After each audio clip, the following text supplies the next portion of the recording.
Happy Women's Day! 38妇女节快乐 Today we will introduce a female poet in the Song Dynasty, Li Qingzhao, to celebrate this holiday. We had one of the very famous poem about a female hero, Mulan. So that's one of the most famous classic female heroes in the Chinese history. The other one is a female emperor, Wu Zetian, and she has a huge tomb not far from Xi'an city, or the Tang capital, Chang'an city. If you have the chance, you can pay a visit. And Li Qingzhao is roughly 1,000 years ago from today. She was known as a female poet and a very, very famous female poet. He's more famous by the 词, one type of the classic poems. The poem today we introduced is 五绝, another type of the classic poems. Not very looks like the majority of her poems. Anyhow, this one is very, very well known and can be representatives of some of the Chinese women's characters as well. 夏日绝句 李清照生当作人杰，死亦为鬼雄。至今思项羽，不肯过江东。Very simple and a well-known poem. So the first two sentences express the lifelong dreams, or the goals, the lifelong goals, what she pursued or what she think a good person should be. So when in the lifetime, you should be the 人杰, the best of the best, the heroes, the most elite persons. So you should be the most elite persons. 死亦为鬼雄. So the afterlife, when you became a ghost, so that's not normally the Chinese things. When you died, you became a ghost. But you should be a hero among the ghosts, or the elite among the ghosts, which is very, very positive. So whenever in your lifetime or after lifetime, you should be always to become the best person or the best ghost. With the third and fourth sentences, the poet or Li Qingzhao came back to the reality. 至今思项羽，不肯过江东. So he was at the site of some of the historical events.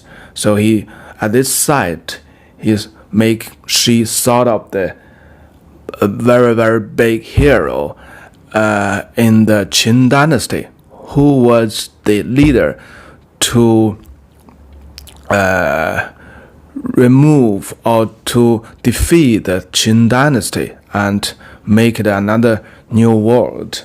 So this one is Xiang Yu, a big hero, and we still have a lot of the classic dramas to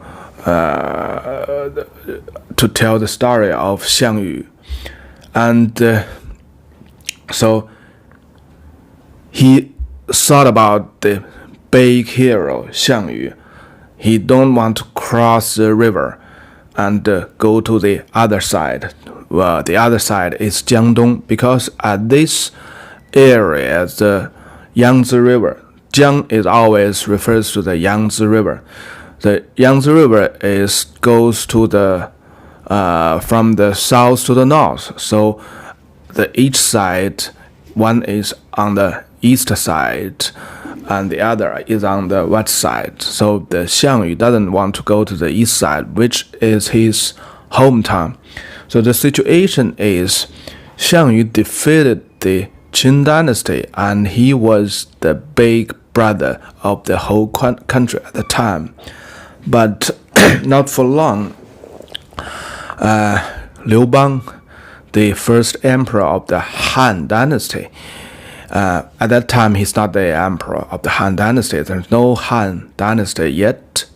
The Liu Bang came up and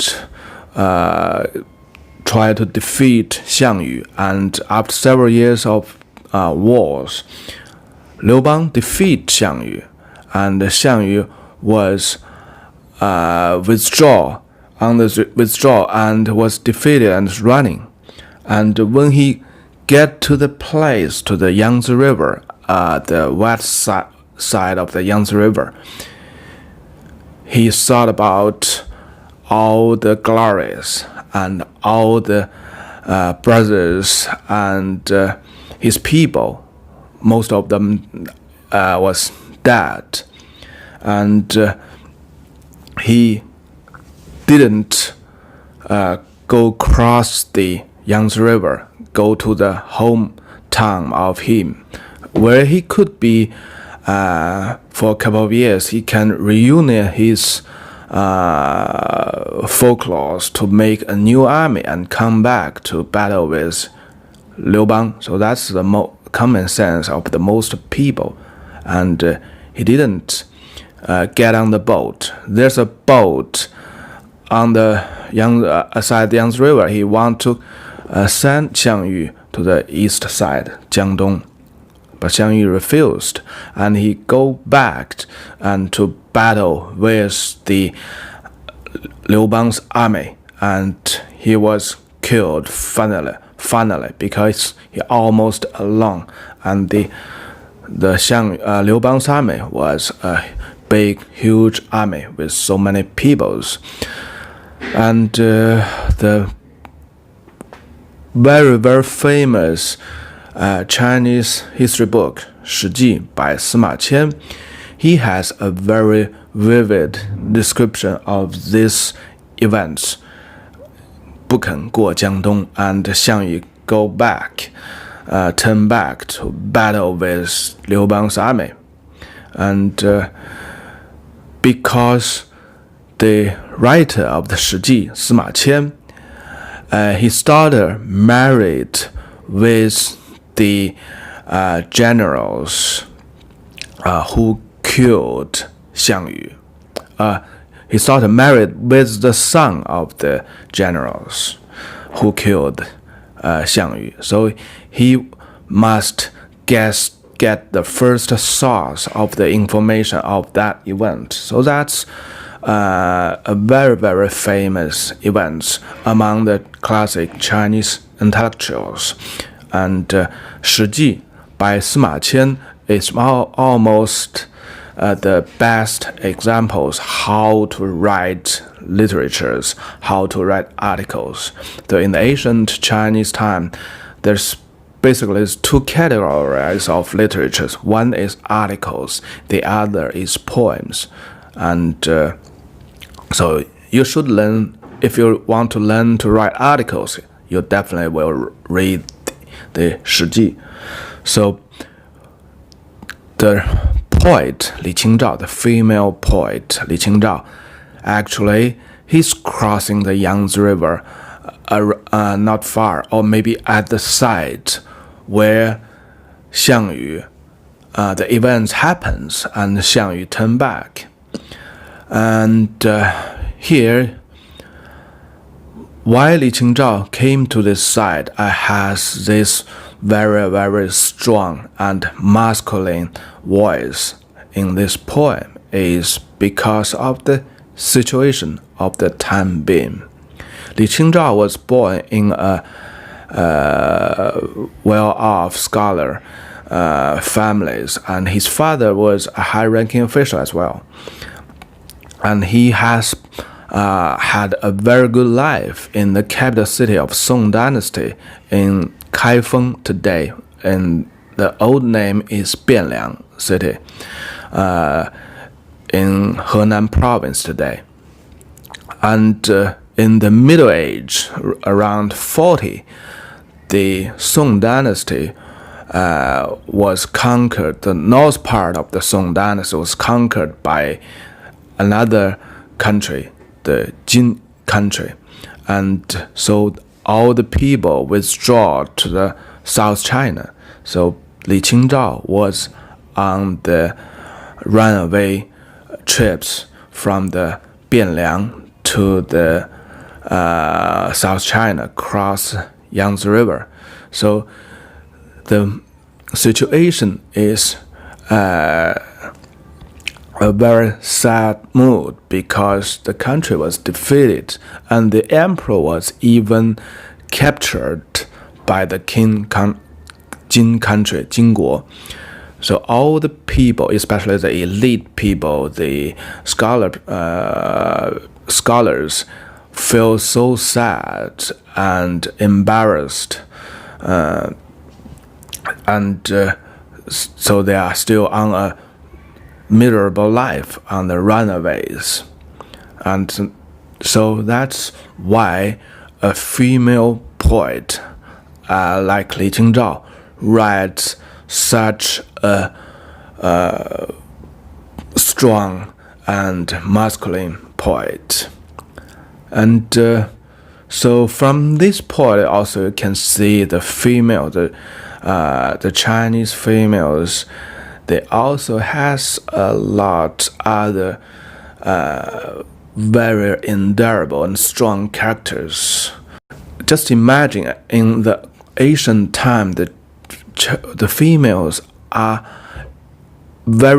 is limited in house. They are not allowed to go outside of the house to meet strangers. Just for one day a year, the January 15th, in the lunar calendar, not in the lunar calendar, January 15th, that's only one day the female was allowed to go outside and basically to meet strangers, to meet lovers. And the rest of the days of the year, the females are kept in house. And so they are very endurable, and as well as they have a very, very strong characters. So nowadays the Chinese female are stronger, more stronger. Now they are not. There has no limitation to the female peoples, and they still kept the values of the ancient Chinese females characters, endurable and very, very strong. And there's so many jokes. The Chinese husbands, they treat their wives as leaders. So when someone is talking about their things of their families, when he refers to someone as 领导, so that's not, 领导 means leader. That's not refers to a leader in a family. There's no leader, the position of a leader. That's equivalent to the wife. Or in the short LD, that's the pinyin for 领导, LD. So LD is also refers to wife in a family situation. Of course, in the company, LD refers to the big boss, the leaders. Okay, let's read this one more time and just feel it. It's by a female poet. It's hard to imagine. 夏日绝句，绝句 that's the one of type of the classic poems. 夏日 the summer day. So that's specify the time Li Qingzhao, the poet, crossed the Yangtze River, and he has so many feelings and thinkings when he crossed the Yangtze River. That's why she write this one. 夏日绝句，李清照。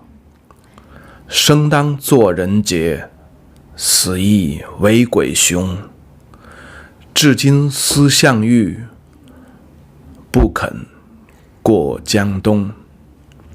Okay, that's for today, and I wish all the female listeners a happy holiday, and I wish you enjoy my videos and also understand the classic Chinese female and their values, the characters they got. Bye bye.